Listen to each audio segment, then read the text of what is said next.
Bueno, el riesgo de detección. El riesgo de detección ni se identifica ni se valora. El riesgo de detección realmente lo que se hace es que se determina, porque él se determina en función de las evaluaciones que hemos hecho de los riesgos anteriores.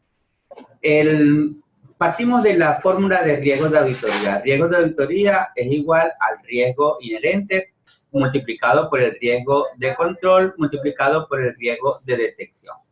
Entonces, ¿qué hacemos? Despejamos el riesgo de detección. Al despejar el riesgo de detección, nos va a quedar entonces que el riesgo de detección va a ser igual al riesgo de auditoría dividido entre el riesgo inherente por el riesgo de control. Eso lo vamos a ver ahorita. Pero ¿qué ocurre? Nosotros en esa ecuación no tenemos ni el riesgo de auditoría, o sea, no tenemos el RDA, porque es la multiplicación de los otros tres factores, ni tenemos el riesgo de detección, porque es el que queremos determinar. Entonces, ¿qué hacemos? Nosotros, como auditor, tenemos que establecer un riesgo de auditoría aceptable. Es decir, ¿cuál es el riesgo de auditoría que nosotros, como auditores, estamos dispuestos a aceptar? ¿Cuál es el riesgo de error? De que errores aparezcan. Entonces, eso normalmente está entre un 5% y un 10%. Pero ¿qué sucede? Que el riesgo de auditoría es inversamente proporcional al riesgo de detección. O sea, si usted coloca un riesgo de auditoría alto, el riesgo de detección va a quedar bajo. Pero si usted coloca un riesgo de auditoría bajo, el riesgo de detección va a quedar alto. Entonces, eso va a depender de la confianza que usted como auditor tenga de los procedimientos seleccionados. Aquí, por ejemplo, para el Centro Clínica del Oeste, el auditor estableció como riesgo de auditoría aceptable el 5%. Entonces, fíjense que el RDA lo transformamos en RDAA, es decir, riesgo de auditoría aceptable.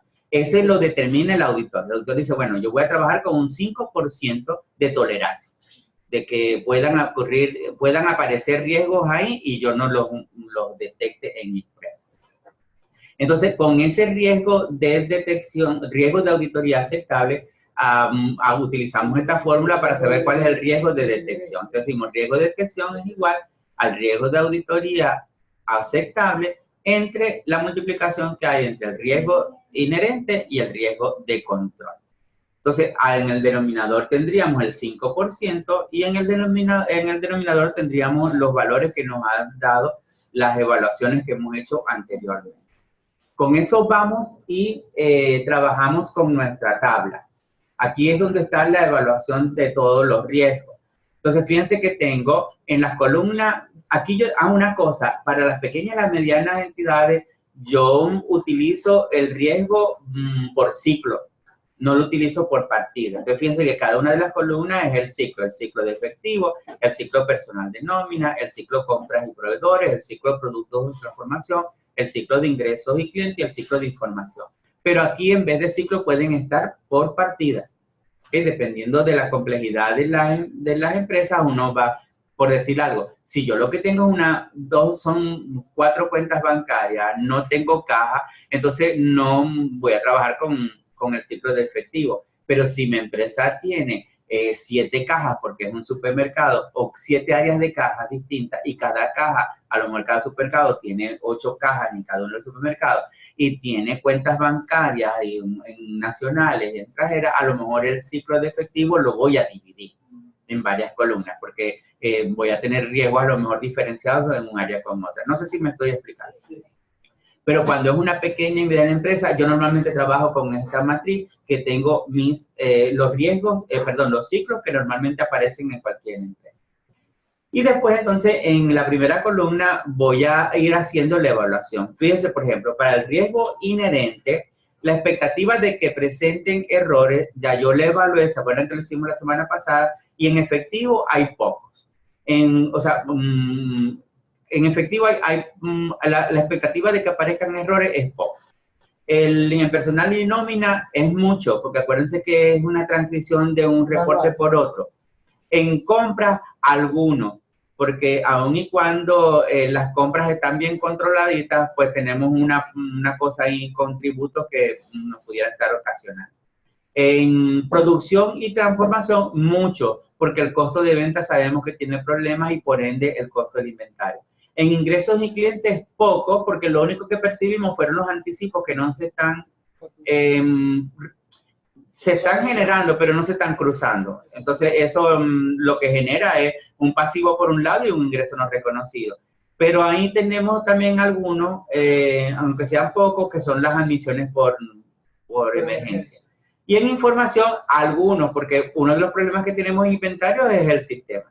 Entonces, con ese pocos, muchos, algunos, muchos, pocos, venimos y lo que tiene la medición que hicimos fue que en efectivo es bajo, en personal nómina es alto, en compras es medio, alto en producción, bajo en ingresos, información medio. Y después entonces le coloco, en función de ese bajo, alto, medio y alto, le coloqué unos valores que me dieron allá, 30%, 80%, 65%, 85%, 40% y 65%, y en total tengo un promedio de 60,83 del riesgo inherente. Después me voy al riesgo de control, que es el que acabo de estudiar. Eficacia de los controles, entonces veo en efectivo la eficacia alguna, poco eficaz en personal, alguno en compra y vendedores, poco en producción y transformación. Fíjense que donde tengo los problemas estoy colocando que es poco eficaz. En algunos ingresos cliente y poco en información. La medición, bueno, si es poco, la medición, el riesgo es alto, ¿cierto? Porque si es poco eficaz, el riesgo es alto. Y así voy midiendo. Igualito, con esa medición tengo entonces mis porcentajes, 50, 80. Recuerden que estos 50, 80, aquí los tomé en forma arbitraria, pero eso nos los está dando el promedio que vayamos sacando de cada cuestionario que vamos haciendo. Ahora tengo el riesgo aceptable de auditoría. Yo decidí tomar el 5% para todos los ciclos.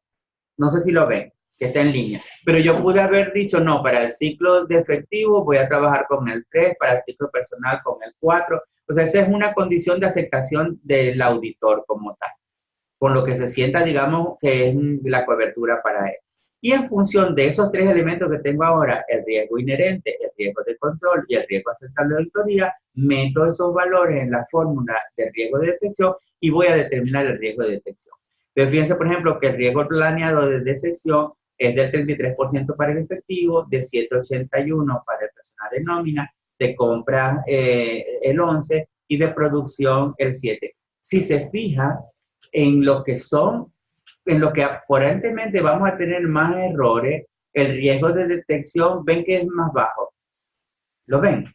¿Por qué? Porque les dije que era inversamente proporcional. A más bajo el riesgo de detección, quiere decir que el auditor va a tener que acumular mayor cantidad de evidencia para poder llegar a ese 7,85% de detección. Porque si él no llega a acumular evidencia para poder llegar a ese 7,85, van a aparecer errores que él no va a detectar y él va a tener el riesgo de dar una opinión inadecuada de los estados financieros. Entonces, ¿y por qué se llama riesgo planeado de detección?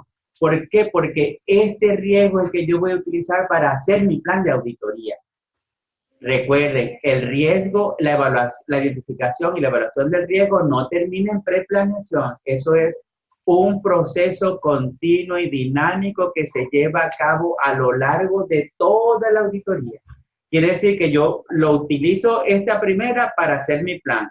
A partir de aquí hago mi estrategia de auditoría, hago mi plan general, mi plan detallado, diseño mis pruebas y voy a ejecutar mi programa de auditoría. Pero a lo mejor en el proceso de ejecución empiezo a identificar nuevas fuentes de riesgo y van a hacerme cambiar esta matriz de riesgo. Esta matriz de riesgo tengo que irla todo el tiempo revisándola porque ella es la que me va a permitir ir conduciendo mi plan. Ah, no, ahora no es por aquí, ahora es por este lado.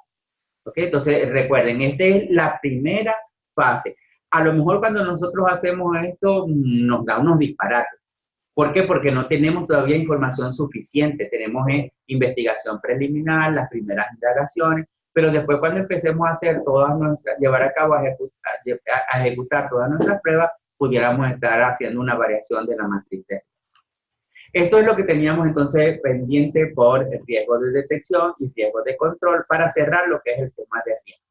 Con esto cubrimos, digamos, toda la parte de riesgo, particularmente la NIA 315, algunos elementos de la 300, otros elementos de la 200 y, por supuesto, una base fundamental de la norma internacional de control de calidad 1, que es el control de calidad de las firmas de auditoría.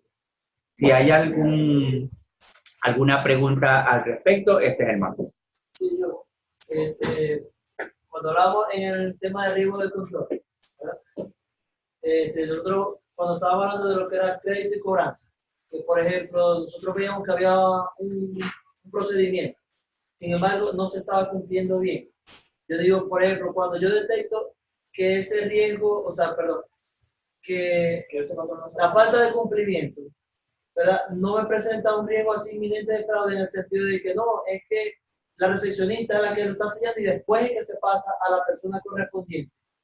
¿Qué debería hacer yo como auditor? ¿Adaptarlo o agregarlo a ese, digamos, a esa narrativa, a ese flujograma o a ese cuestionario para el siguiente año? ¿O simplemente se hace la observación de que se cumpla con lo que ya se tenía establecido? Ya, recuerden que nosotros hacemos sugerencias con respecto a lo que pudiera ocurrir si eso se mantiene así. De pronto, y el hecho de que se lo entreguen a la recepcionista en vez de entregarlo directamente a caja, incluye un elemento de control adicional que mejora el procedimiento de detección, ¿ok?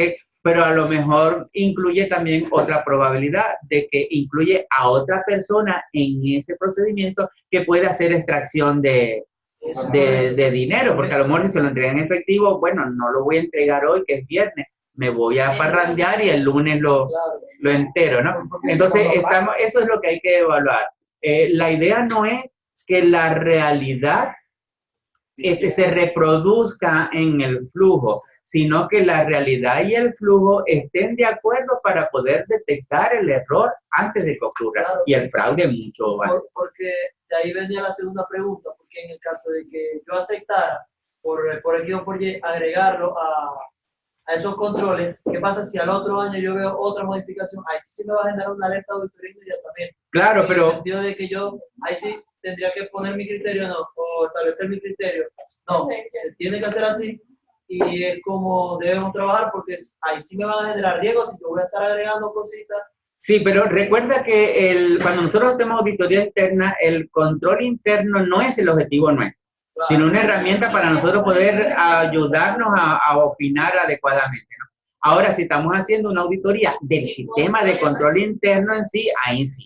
Entonces, nosotros no nos metemos en qué es lo que tienes que agregar y qué es lo que tienes que quitar, sino que nosotros evaluamos que lo que agregaste y lo que quitaste va a generar más o menos riesgo o va a ser más o menos eficaz el control. Después recomendamos, decimos, mire, el hecho de meter a la recepcionista, claro, te está brindando a ti fortaleza porque tú confías en esa recepcionista, es tu hermana, es tu esposa. Pero si no fuera tu esposa o tu hermana, sino una vecina, a lo mejor estás incluyendo un elemento más riesgoso que de control. Claro, entonces nosotros nos limitamos a calificar o a porcentualizar ese nivel de riesgo. Claro, a bajarle o a aumentarle la eficacia para poderlo calificar como alto, medio o bajo y decirle a ellos que, bueno, que no tienen cobertura sobre unos riesgos y le va a generar una cantidad de errores en los estados financieros. Que a lo que nosotros lo detectemos le va a generar una salvedad o le va a generar algún tipo de situación. Yo tengo una pregunta. Por ejemplo, y si yo, o sea, el control que tiene la empresa para determinada actividad no es el tipo de control que se requiere necesariamente, ¿qué digo? ¿Qué hago? Ahí está. Recuerden que cuando, insisto, cuando estamos en auditoría interna, nosotros tenemos la responsabilidad de hacer una recomendación sobre la eficacia del sistema de control. Ahora, cuando estamos en una auditoría del sistema de control interno, ahí sí hacemos una valoración. O sea, si hacemos una valoración de que no, mira, esto va a atentar contra la protección del activo, contra la salvaguarda del activo como tal. Entonces ahí va a ser distinto, pero cuando estamos en auditoría externa, nosotros le decimos, mira, esto no te está funcionando, no es eficaz. O sea, no es eficaz para lo que está establecido. El control interno en este caso, yo lo veo como que nos ayuda es para determinar el alcance que vamos a tener. Para planificar. Para planificar. Por eso yo decir que, o sea, hay dos cosas. Cuando es auditoría externa, cuando es auditoría o de proceso cuando es auditoría externa, nosotros evaluamos el sistema para poder hacer nuestro plan de auditoría. Exacto. No está entre nuestros objetivos mejorar el sistema de control interno, dar recomendaciones. Sin embargo, si está dentro de nuestra responsabilidad, generar recomendaciones para mejorar el sistema. Pero no es nuestro objetivo. Y esto es importante porque si nosotros desenfocamos el objetivo, podemos estar aplicando recursos para una cosa que no vamos a cobrar. ¿Ok? Porque no nos están contratando para eso. Entonces nosotros tenemos que, por eso es que es importante tener una metodología clara para la auditoría, porque eso genera menos costos y genera más garantía de calidad en el trabajo, como les estoy. Entonces, cuando nos enfocamos, porque para uno es muy tentador, uno ve una cosa, un cuadro torcido y va y viene y lo arregla, pero es que aquí no te contrataron para arreglar el cuadro. Pero para ver. ¿Ok? Ahora, si el cuadro te molesta, tú tienes que evaluar cuál es lo que tú vas a hacer para estar frente a ese cuadro. Pero no, tú no estás para mover el cuadro. Sino para recomendar de que deberían. Entonces eso no nos debe desenfocar. O sea, sino, porque les digo, son recursos que se empiezan a aplicar.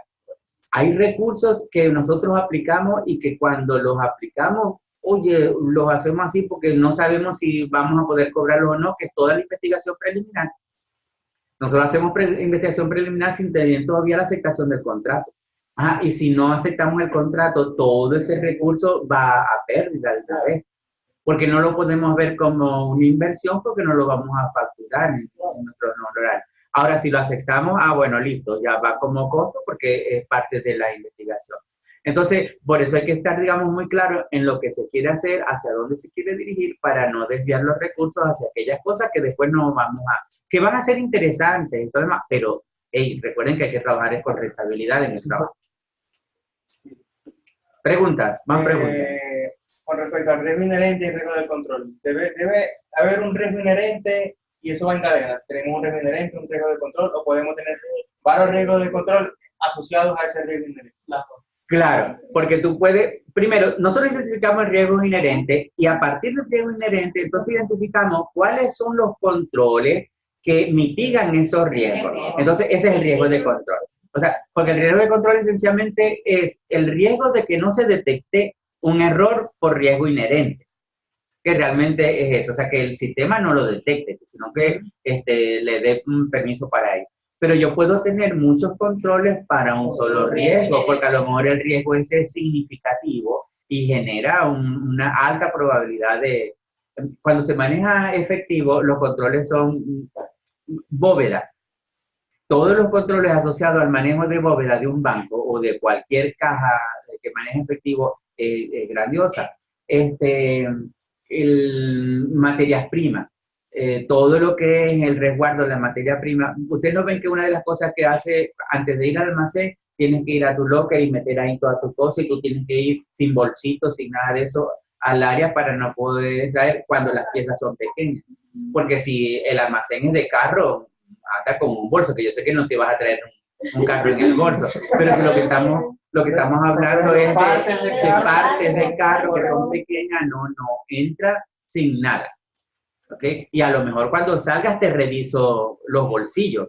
¿Okay? Entonces, dependiendo de la situación, los controles pueden ser más o menos abundantes en función de eso. Pero un riesgo puede generar muchos controles, así como un control puede mitigar a muchos riesgos. Otra cosa que no entiendo mucho es porque el riesgo de detección es inverso al riesgo de auditoría. ¿Podría colocar la última lápida? La fórmula. Esta. No, la última. Esa es. Sí. Porque entonces abajo me dice el 33%, entonces entre más bajo es el riesgo inherente, porque está más alto el riesgo de detención. Claro, porque fíjate qué es lo que hago, es inverso. O sea, como el riesgo de detección es el 33,33%, por diferencia, yo estoy confiando en el 63,63%. ¿Ok? Entonces, yo tengo que llegar a acumular evidencia que me permita llegar a un 63,63 de confianza. Entonces, fíjense que es bajito, porque estoy confiando en el sistema de control. Efectivo no tiene grandes problemas, es lo que estoy diciendo ahí. En cambio, nómina, que es 7,85, yo tengo que acumular evidencia al 92,9%. ¿Ok? O sea, que es el 100% menos ese 7. Quiere decir que tengo un nivel de desconfianza muy alto en los controles que hay ahí. Entonces, tengo que acumular mucha evidencia. Entonces, mi procedimiento de auditoría hay para poder llegar a un riesgo del 7,81 de detección. Porque si yo no hago esa acumulación de evidencia, estoy seguro que van a haber riesgos que mis pruebas no las van a detectar. Entonces, como yo ahí tengo que acumular más evidencia para poder llegar a ese riesgo del 181, mi procedimiento de auditoría, no es nómina, no, vamos a hacer un recálculo, vamos a hacer una prueba ¿cómo se llama?, de saldos de prestaciones, vamos a hacer, o sea, empezamos a desarrollar una cantidad de pruebas adicionales que no solamente en efectivo a lo mejor revisamos la conciliación, vemos las partidas y con eso nos damos. O sea, eso quiere decir que ahí tengo un 33,33% de riesgo de no detectar algo. ¿Así? En la prueba. O sea, y pruebas. No, de que no existan errores. Que no se detecten. Entonces, fíjense que es un bien alto, o sea, tengo una confianza bien alta sobre ello. ¿Ok? Porque yo, si tengo 33,33%, quiere decir que nomás que tengo que buscar evidencia de 67. Vos tenés que llegar al 92 para que ese riesgo detectado baje a 7,8. Porque esta es la planificación. Después, entonces, yo hago mi cálculo con lo que realmente ocurrió. Entonces, voy a comprobar, llegué al 33, ¿ok? Llegué al 33 o me pasé del 33. Por ejemplo, yo me voy a personal, yo hago mis conclusiones y saco mis estadísticas y recalculo mi riesgo y veo, a ver, llegué al 781. Si no llegué al 781, tengo que irme a hacer más procedimientos. Porque si no llegué al 781, pues recuerde que esto es un plan. Este es hasta donde tengo que llegar. Aquí no estoy midiendo, sino tengo que llegar. Entonces, a lo que yo hago mis estadísticas. A ver, no llegué al 781. Tengo que devolverme a hacer más pruebas para poder llegar al 781. A lo mejor varió la muestra, a lo mejor varió el procedimiento como tal, pero tengo que lograr conseguir evidencia suficiente para poder tener un riesgo de detección de 781. Bajar de ese 92 al aceptable, que es el 7,81. El 7,81. Ahora, en caso de que vamos a probar, o sea, buscando llegar, por ejemplo, al 181, vamos a hacer el 100%. A lo mejor, pero bueno, casi nunca hacemos hasta ahí. Pero, porque ¿qué sucede si yo, a medida que eso sea más bajito, 781 y vaya bajando, el riesgo de auditoría va aumentando. Porque la fórmula como lo estamos calculando. Fíjense que a lo que esto, si el riesgo de auditoría tiende a ser mayor, entonces el riesgo de detección tiende a ser menor, porque está en una división, no en una multiplicación, y es en términos porcentuales.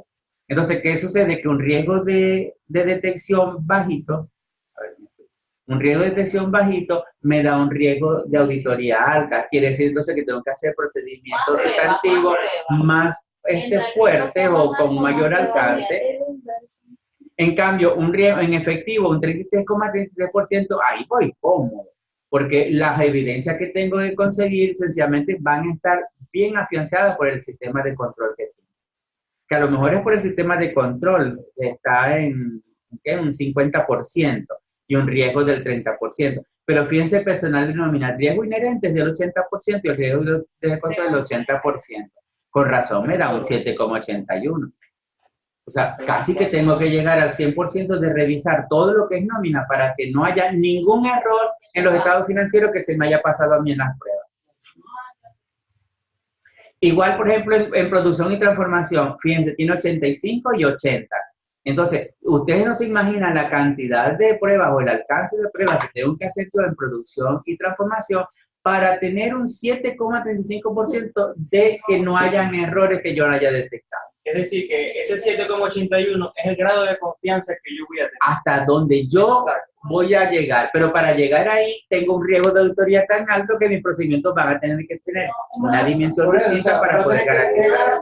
A un 90 y pico % para bajar. Para llegar a este 7,31.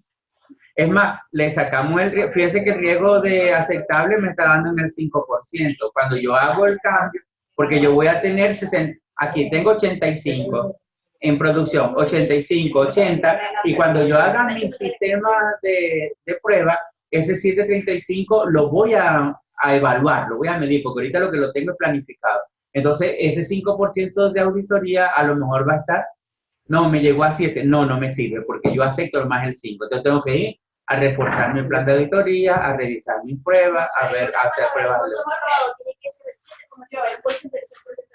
No, o sea, mi grado de confianza es precio lo otro.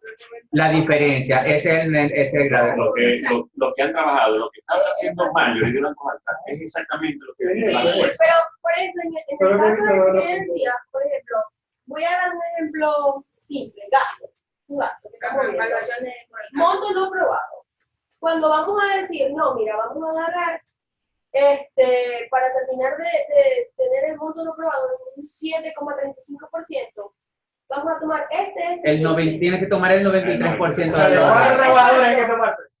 el 93%. Podemos tomar más y se va a convertir, yo he hecho pruebas, pues, que es una sola cosa, bueno, 100%.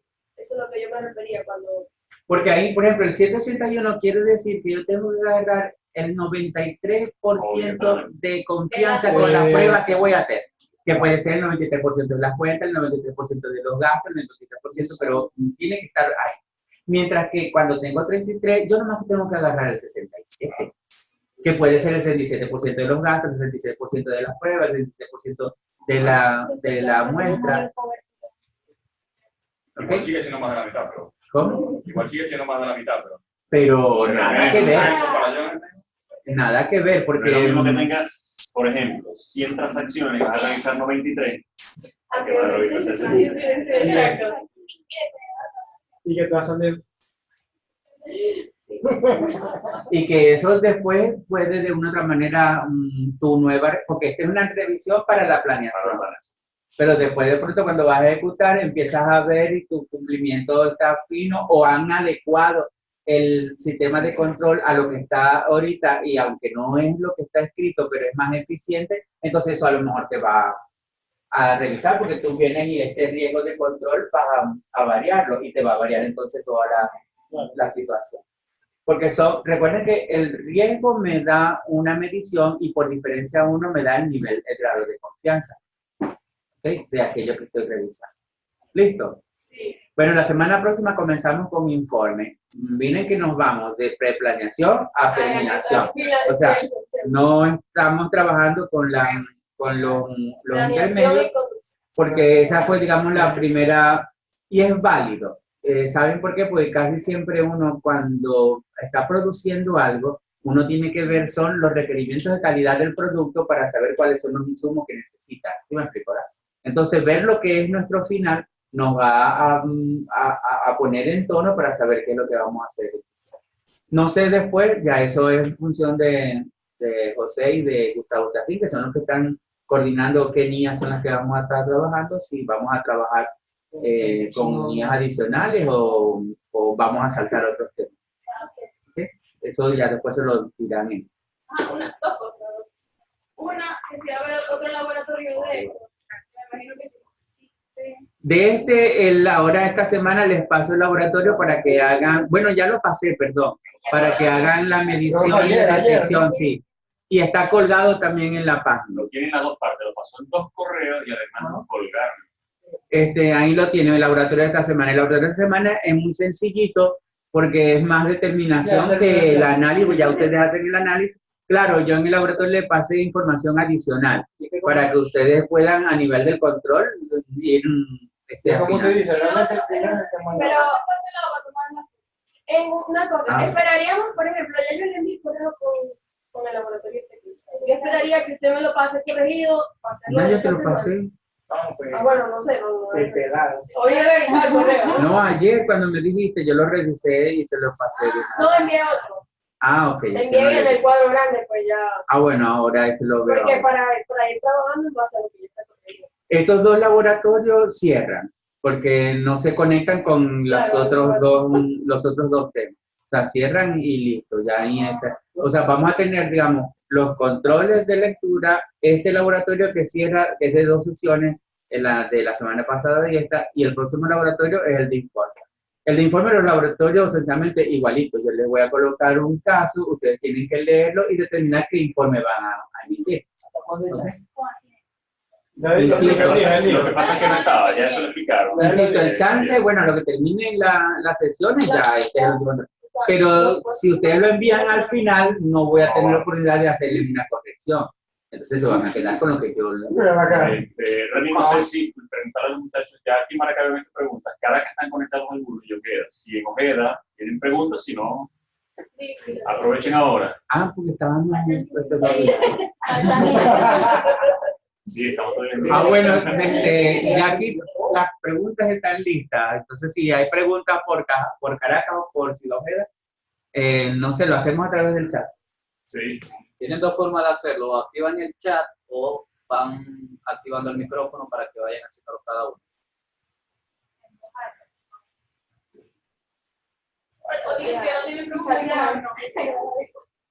Y si no tienen preguntas, perfecto, pero igual tienen a Reni se puso a disposición. Si no lo escucharon en alguno de los cortes que ha tenido Caracas o Ojeda, Reni dio su teléfono varias veces y se pueden comunicar con él para cualquier duda que tengan adicional. Solamente un archivo del laboratorio de este. Sí, están las presentaciones y está el laboratorio. Pues como le dije, esta parte del laboratorio, menos en función de material. Lo que hay es una información adicional sobre algunos controles para que ustedes identifiquen si son más eficaces o menos eficaces y puedan graduarlo, pues en medio, alto, bajo. El formulario que van a utilizar, yo les coloqué algunos, pueden utilizarlos todos como ejercicio, pero lo que me interesa es que trabajen con la matriz hasta el final, la última que vimos, que es donde se ven todas las evaluaciones. Y sí pienso que después que tengamos el refresh de lo que van a traer de Colombia, pues podamos adecuar las metodologías que estamos utilizando nosotros para estas presentaciones a la nueva metodología. Eso es importante, si nos está escuchando Jenny, Liliana y Fabiola, eso es importante que al llegar de la actividad de Colombia, nos actualicen a José, a Gustavo, a Reni y a mí, para ver si Reni tiene que incorporar algo nuevo o no, o tenemos que hacer algo cambio. Sí, adecuar, porque yo estoy planteando una metodología que no sabemos si va a ser la metodología que se va a aplicar, ¿no? Pero no debe cambiar mucho porque esta metodología está en línea con la metodología IFAC y sé que la metodología RCM está también en línea con esa guía. Por cierto, les voy a montar la guía en el aula para que la descarguen la guía, pero recuerden que tienen problemas con la F y la I, que en las palabras que tengan FI está borrado. Listo, no hay preguntas en Ojeda. Podemos cerrar. Bueno, entonces nos estaríamos viendo el próximo viernes con formando una opinión de auditoría y el informe de auditoría.